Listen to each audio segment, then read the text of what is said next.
오늘 말씀의 제목이 악인과 의인을 구분하신 하나님이라는 말씀으로 여러분들과 은혜를 나눠갑니다. 오늘 본문의 말씀은 잠언 10장 20절, 23절부터 32절까지의 말씀입니다. 하나님은 악한 사람과 의로운 사람을 딱 구분한다는 거죠. 하나님은요, 사람들의 생각을 잘 알고 계시는 분이고, 사람들이 하는 말과 행동을 다 보고 계신다는 겁니다.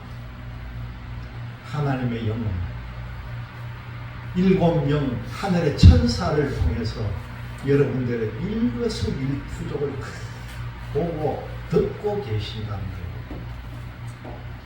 하나님은 사람들의 꾀와 지혜를 잘 알고 계시고, 사람들이 어떤 생각, 어떤 의도와 목적을 따라 살아가는지 그 복 주고 벌 주는 것까지도 구분하고 계시는 분이 하나님이라는 사실입니다. 하나님께서는 의로운 사람, 믿음의 사람의 소망과 그 사람들의 행위를 보시고 그들에게는 꼭 필요한 복을 허락해 주시는 분이심을 믿으시길 바랍니다. 오늘 말씀의 논지를 보니까 하나님은 악인들은 멀리 하시고 의인은 가까이 해서 복을 주신다는 것. 오늘 본문 말씀 내용이 전부 대비를 합니다. 의인, 악인, 그렇게 하나하나 다 말씀을 해주죠. 제일 첫 번째 나오는 내용을 보니까요, 악인은 물리치고 의인을 세워주신다는 말씀이죠. 24절 말씀을 보니까 악인에게는 그의 두려워하는 것이 임하거니와 악한 사람에게는 두려운 것이 임한다는 거죠. 그런데 의인은 뭐라고 합니까? 그 원하는 것이 다 이루어진다는 겁니다. 그리고 두 번째로 보니까 사람들의 수명까지도 철저히 알고 계신다. 이 사람이 언제 죽고 나는 것까지도 하나님은 보고 계신다는 거죠. 27절 말씀이 뭘까요? 여호와를 경외하면은 장수한다. 여호와를 경외하는 사람은 장수하는데요, 악한 사람 수명은 어떻게 된다고요? 짧아진다. 악한 사람은 오래 못 산다는 것. 그렇게 말씀을 하시고, 세 번째로 보니까 사람의 소망까지도 완전히 알고 계신다는 말씀입니다. 28절의 말씀을 보니까 의인의 소망은 즐거움을 이루어도 악인의 소망은 어떻게 된다고요? 끊어진다는 겁니다. 그리고 마지막으로 보니까 사람의 입술을 지혜로 주장하시는 하나님에 대한 내용인데, 31절과 32절의 말씀을 보니까 뭐라고 합니까? 같이 우리 한번 읽어봅니다. 의인의 입은 지혜를 열어도 패역한 혀는 배임을 당할 것이니라. 의인의 입술은 기쁘게 할 것을 알거늘 악인의 입은 패역을 말하느니라. 아멘. 31절 말씀이 여러분 얼마나 무서운 말씀입니까? 의인의 입은 지혜를 말하지만은 패역한 자, 악인의 혀는 어떻게 된다고요? 혀가 잘린대요. 배임을 당할 것이라는 겁니다. 여러분, 이 세상에는요, 선한 사람도 있고 악한 사람도 있고 어울려서 살고 있는 거예요. 그런데요, 사람들이 선해봤자 얼마나 선하겠느냐는 거예요. 하나님의 선하심과 우리 인간의 선함을 비교할 수가 있겠느냐는 겁니다. 그저 사람들의 기준에서 남들이 볼 때, 저 사람 좀 선한 사람 같다, 법 없어도 살 사람 같다, 그렇게도 얘기하죠. 보통 사람들은 생각하기 어렵고 결정하기 어려운 선한 일을 해내는 사람을 선하다, 그렇게도 얘기할 것입니다. 그렇다고 해가지고 그의 마음과 생각이 100%다 선하다고는 말할 수가 없다는 것입니다. 선하다고 일컫는 사람들에게 물어보면요, 자기는 절대 선한 사람이 아니라고 얘기합니다. 왜냐하면은 자기 스스로도 가만 생각해 보니까 마음에 찔림이 있는 거예요. 남들은 나를 선하다고 해주는데, 야, 나도 미워한 적도 있고 원망해 본 적도 있고 불평을 했던 때가 얼마나 많느냐, 그런 생각을 하면은 나는 선한 사람이 아닙니다, 그렇게 말할 수 있다는 거예요. 그런데요, 악한 사람을 보면은 사람이 어떻게 그렇게 악해질 수 있을까 하는 의심이 들 정도의 악한 사람도 있다는 겁니다. 자기 욕망을 채우기 위해서 악한 일을 하는 사람이 이 세상에 얼마나 많은지 모릅니다. 옛날에 저희 장인이 제가 집에 가니까 그때 아주 사회적으로 좀 80년 되니까 전두환 정권이 막 일어서고 그럴 때 아닙니까? 장인어른이 좀 배우신 분인데 제일 앉혀놓고는, 자네 이렇게 어려운 때는 절대 남인데 감정 갖게 하지 말고 남인데 미움받지 않고 살아야 된다. 선하게 살아야 된다. 어렵고 힘든 환경 하에서는 나를 해코지할 사람도 분명히 있다는 거예요. 그러니까 어떻게든지 어려울 때는 선하게 살아라, 그 말씀해 주던 게 아직까지 제가 기억을 하거든요.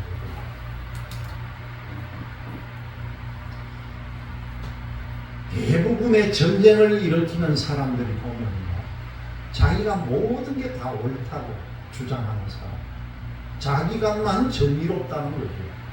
그러니까 남의 나라에 쳐들어가고 전쟁을 하고 무고한 많은 사람들을 희생을 시키고 지금도 저렇게 전쟁을 하고 있는 것입니다.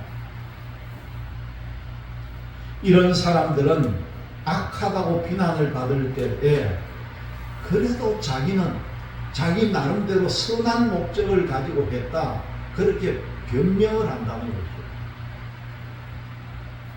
여러분, 사람이 선해야 남들과 비교해서 선할 뿐이고요, 악하다고 하더라도 남들과 그냥 비교해서 두드러지게 악하다, 그렇게 보인다는 겁니다. 세상에는 선악의 기준이 법과 도덕이라는 기준 하에서 보지만은 그 법과 도덕으로는 완벽한 사람이 없다는 것입니다. 선과 악의 기준은 누구겠습니까? 바로 우리 하나님이라는 거죠.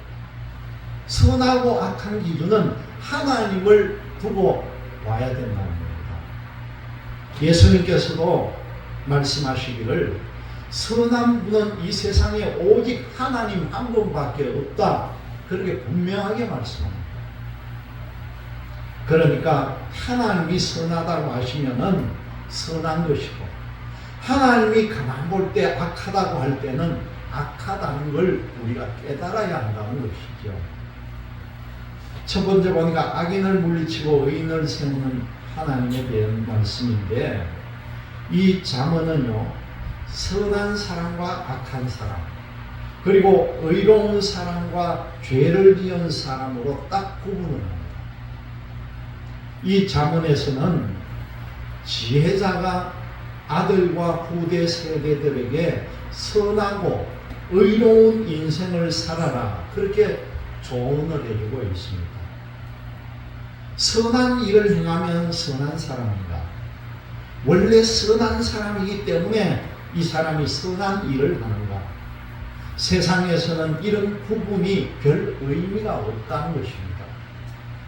사람의 마음속을 모르니까 사람의 선악을 구분할 수도 없고, 사람의 그 행동을 볼 수는 있으므로 그 행동을 보고 선하구나 악하구나 구분할 수가 있다는 거죠.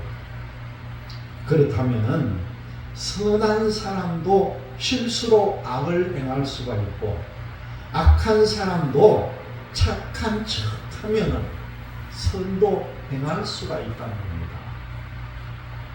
잠언에서는 지혜자는 내면의 선함을 먼저 가질 것을 우리에게 촉구를 합니다.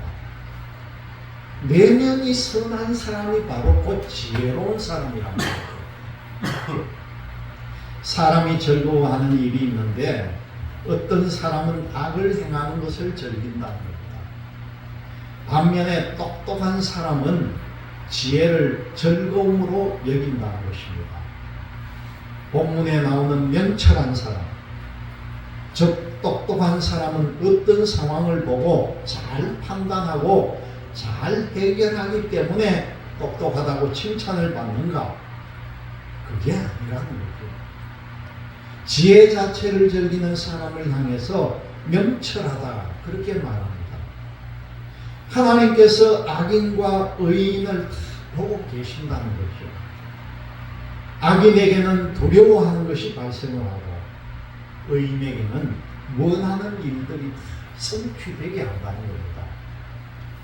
뜻하지 않는 회오리바람, 다시 말씀드리면 온갖 세파가 지나가면 악인들은 사라지지만 의인은 영원한 기초처럼 든든하게 설 것이라는 거죠. 하나님께서 악인을 물리치고 의인을 세우시는 줄을 믿으시기를 바랍니다. 두 번째로 사람의 수명을 철저히 계산하시는 하나님에 대한 말씀입니다. 여러분, 사람은요 언젠가 때가 되면은 죽게 되어 있습니다. 지금 건강하게 산다고 해서 얼마나 더 오래 살겠습니까?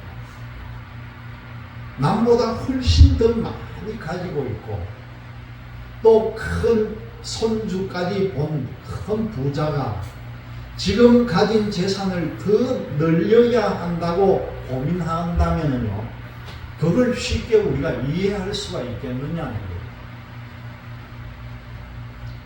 가진 재산을 떼어서 어려운 사람이나 어려운 학생들을 위해 사용한다면 그 자녀들까지도 그 부모를 존경할 수 있을 거라는 겁니다. 여러분들 앞에 제가 누차 말씀드렸던, 참 제가 이 존경할 분이다 말씀드렸던 그 부영건설의 이중근 회장이라는 분 말씀드렸잖아요. 자기 고향이 순천인데 자기 어릴 때 마을에 크던 동기생들하고 친구들에게 1억씩 다 나눠준 거예요. 1억을. 학교 동창들인데도 5천만 원, 몇천만 원. 그 동창들 중에 돈 안 받은 사람이 없어요. 이분이 이때 알기 전에 제가 한 10여 년 전에 캄보디아에 지금 김성태 선교사님의 선교지에 단기 선교를 갔을 때에 그 흔하게 생긴 캄보디아에 있는 우리말로 하면 국민학교 초등학교 칠판도 낡았고 모든 풍경도 낡았고 한데 깜짝 놀란 게 낡아진 초록빛 칠판 가에 부영건설이 정정했다는 명패가 딱 붙어 있는 거예요.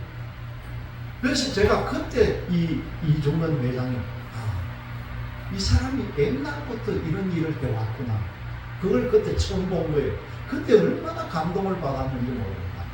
그래서 그 학교 선생님한테 물어보니까 이종근 회장님이 칠판도 해주고 풍금도 보내줘가지고 쓰고 있다. 그런 말을 했어요. 그런데 세월이 흘러보니까 이 부영건설이 얼마나 크게 성장을 했습니까?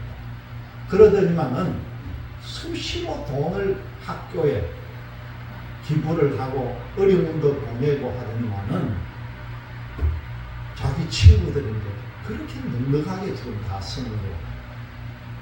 어저께 제가 알았는 얘기인데 요번에 이제 우리 대한민국의 노인회 회장을 뽑는 모양이에요. 노인회 회장 4명이 후보로 올라와 있는데요. 깜짝 놀란 거예요. 그 중에 이 부영건설의 이중근 회장이 노인회 회장 후보로 올라와 있는 거예요. 속으로는 저분이 참 됐으면 좋겠다. 이분은 노인 회장이라고 해서 자기가 받을 거 생각은 할 거고요. 노인 회장이 되면 아마 노인들에게도 맛있는 과자 사먹으라고 돈을 줄 뿐이에요. 제가 볼 때. 그리고 또 한 사람 제가 지금 기억나는 사람이 여러분들 기업 부산 경남에서 기업하는 분인데 우리 건강식품 이런 걸 많이 파는 사람 중에 김명식이라는 사람이 있어요. 요즘 이 사람이 하도 아이들을 안 낳으니까 아기 더 낳기 운동을 본부를 차려가지고 지금 현재 하는데 자기가 번 돈에서 셋째 아이만 무조건 태어나는 가정에 내가 200만 원씩 다 주겠다 해가지고 지금 TV에 계속 선전하니까 누구 옆에 모르고 있는 사람들인데 얘기해 주세요. 셋째 놓으면 무조건 200만 원 받는다. 이 김영식이라는 사장님인데 연락하면 그 회사에서 그대로 준다는 거예요. 이게 여러분 생각하기 그렇게 쉬운 일이 아닙니다. 기업을 하든 뭘 하든. 그렇게 이렇게 어렵고 힘든 사람들에게 베푼다면 얼마나 좋은 일이겠습니까? 그런데 어리석은 사람들은 자신의 생명이 언제 끝날지도 모르는데 욕심만 부려댄다는 거죠. 그래서 성경은 우리에게 이렇게 말씀합니다. 히브리서 9장 27절을 보면요, 한 번 죽는 것은 사람에게 정해진 것이요 그 후에는 심판이 있으리라. 그렇게 말씀합니다. 사람이 자기 수명을 알려고 별짓을 다 해보지만은 그렇다고 해가지고 영원히 살 수는 없다는 거예요. 시편 90편 10절은 우리에게 뭐라고 합니까? 우리의 연수가 70이요 강건하면 80이라도 그 연수의 자랑은 수고와 슬픔뿐이요 신속히 가니 우리가 날아가나이다. 그렇게 말씀합니다. 얼마나 여러분 우리 가슴에 와닿는 이야기입니다. 세월이 얼마나 빠른지요. 우리가 어릴 때는 이게 빨리 내가 커가지고 어른이 되고 싶고 이 세월은 왜 그렇게 안 가는지 초등학교 6년 동안 중고등학교 6년 이 12년이 어떻게 그렇게 지겨웠는지요. 다 지나놓고 보니까 그렇게 빨리 날아간 거예요. 이 시편의 말씀이 뭡니까? 아주 정확하게 얘기하잖아요. 참 우리가 연수는 70이고 건강하면 80을 사는데 그 연수의 자랑, 그 오래 산 기간 동안 우리가 자랑할 게 뭡니까? 수고하고 슬펐던 것 뿐이었단 말이에요. 그런데 이 세월이 얼마나 빨리 가는지 시편 기자가 날아간다, 화살같이 빠르다, 그렇게 우리에게 가르쳐 줍니다. 여러분, 그렇기 때문에 우리는요, 사는 날 동안에 하나님의 뜻에 맞추어 가지고 정말 부지런하게 살아야 합니다. 이 짧은 인생 어영부영해서는 안 된다는 거예요. 열심히 살아야 한다는 거죠. 게으르게 살면은요, 다른 사람에게도 피해를 줍니다. 주인에게 게으른 종은 눈의 가시 같은 존재가 된다는 거죠. 오늘 28절 말씀 26절이 뭡니까? 게으른 자는 그 부리는 사람에게 마치 이의 식초 같고 눈의 연기 같다. 얼마나 비참한 말입니까? 그 아픈 이빨에 식초 붓는 거 하고 눈에 연기 안 들어가 보세요, 여러분. 눈물 콧물 다 나고. 이게 어떻게 잠언도 이렇게 잘 비유를 해놨는지. 쓸모없고 아무 일도 맡길 수 없는 사람이 게으른 사람이라는 겁니다. 그러나 부지런한 사람은 인정을 받는다 것입니다. 부지런히 하나님을 섬기는 사람에게요, 하나님께서는 오늘 27절 말씀처럼 장수의 복을 우리에게 주신다는 겁니다. 악인의 수명은 짧을 뿐이다, 그렇게 말씀합니다. 여러분, 부지런히 사시기를 바랍니다. 지금 연세가 들었더라도 부지런하게 사시기를 바랍니다. 지금 하나님께서 다 계산하고 계신다는 거죠. 세 번째 보니까 사람의 소망을 완전히 알고 계시는 하나님에 대한 말씀입니다. 사람은 오래 살 것이라는 소망, 거기다가 내가 살면은 더 좋아질 것이라는 소망을 갖고 산다는 거죠. 다른 사람보다 훨씬 더 많이 가진 사람도요, 더 많이 가지면은 행복할 것이라는 소망을 가지고 더 벌려고 노력을 합니다. 가진 것으로 지금 누려도 되고, 지금 누군가를 도우면은 즐거울 텐데, 여전히 자기 소망을 생각하고 헛된 욕심을 부리고 있다는 겁니다. 의인이든 악인이든 소망을 갖게 되어 있습니다. 그러나 그 소망의 내용이 다르고 그 소망을 이루는 방법이 다르다는 거죠. 의인의 소망은 하나님의 뜻을 이루는 것이고요, 사람에게 하나님을 믿는 즐거움을 주는 것이 바로 의인의 소망이라는 겁니다. 그래서 소망을 이루는 방법도 다르고 정직해야 된다는 것입니다. 반대로 이 악인의 소망은 오직 자기 배를 채우고 자기의 욕망을 이루는 것이라는 거죠. 이런 사람은 목적을 위해서는 수단 방법을 가리지 않습니다. 지혜자는 소망의 결과를 다르게 제시를 합니다. 의인의 소망은 즐거움을 이루어도 악인의 소망은 끊어진다, 그렇게 말씀합니다. 악인의 소망이 중단되는 것 같고 악인의 소망이 이루어지는 것 같지만 그 마지막 끝을 보면은 알 수가 있다는 것이죠. 살아계신 하나님이요, 선과 악을 분명히 심판하시기 때문이라는 겁니다. 의로운 사람, 지혜자는 하나님의 말씀을 믿고 따른다는 겁니다. 말씀이 정직한 사람에게는 산성처럼 튼튼한 은신처가 되지만 악인에게는 멸망을 자초하는 칼이 된다는 겁니다. 그래서 악한 사람은 자기 마음이 찔릴까 봐요, 하나님의 말씀을 받아들이질 않는 거예요. 악한 사람이 어떻게 하나님의 말씀을 품을 수가 있겠습니까? 그런데 안타까운 것은 악한 사람도 빨리 그때 돌아와야 되는데 거절하고 회개하지 않고 늦추면 늦출수록 그에게는 심판이 임한다는 게 얼마나 안타까운지 모릅니다. 마지막으로 보니까 사람의 입술을 지혜로 주장하시는 하나님에 대한 말씀입니다. 악한 사람은 행동이 악하지만 그 나오는 입술에 나오는 말도 악하다는 거죠. 입에서 사람을 향해 모욕하는 말, 저주하는 말이 나온다는 거죠. 사람의 입에서 어떤 말이 나오는가를 보면은요, 그 사람의 인격을 가늠해 볼 수가 있습니다. 여러분, 우리가 잘 아는 속담이 뭡니까? 한마디 말이 천냥빚도 갚는다 하잖아요.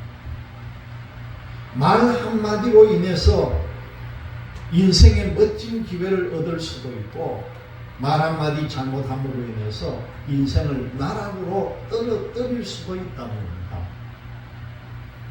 의인은 아름다운 말을 해서 환영을 받고 사람들로부터 초청을 받습니다.